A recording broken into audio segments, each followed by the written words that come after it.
to our channel, True Stories and Novels. Today we have a new adventure, the story of the one who is moving the corpse. Enjoy watching and don't forget to like and subscribe.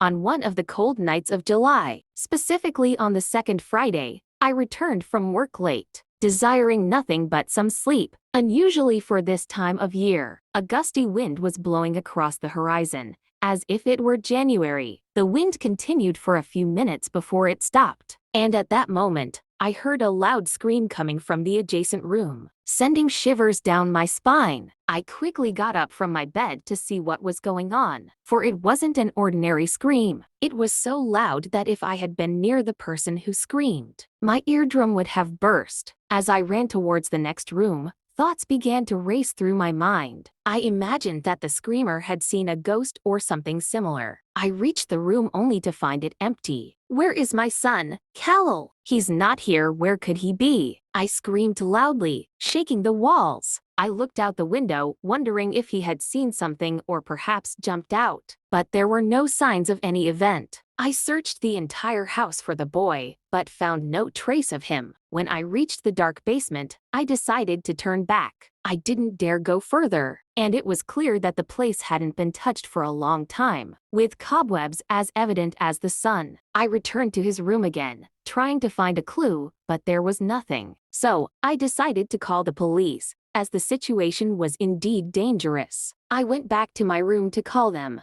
and there was Callel, sleeping on my bed. My eyebrows and mustache twitched enough to express my shock, but with composure and without much movement. I climbed onto the bed, laid my head on the pillow, and fell into a deep sleep. Early the next morning, I woke up exhausted. Perhaps last night was one of the hardest nights of my life. I looked beside me, but I couldn't find Callel. I said to myself, "Here we go again." I rushed to his room, but he wasn't there either. I decided to cut things short and return to my room, thinking I might find him, and there he was on my bed again. This time, I decided to wake him up, but to no avail. I moved closer to him and tried to listen for his pulse, but it was gone. I tried to grasp the situation, ran out of the room, and started pacing around. Not knowing what to do, I began to ask myself, has Callel died? And if he has, how is he moving? I went back to the room, but he was no longer there. At that moment, I almost lost my mind, but I held it together, went to his room, then back to mine, but couldn't find him. Had the rules of the game changed? I searched the whole house, repeating the process of coming and going several times, but to no avail. I returned to my room, unsure what to do. Should I cry or scream? But I decided to sleep.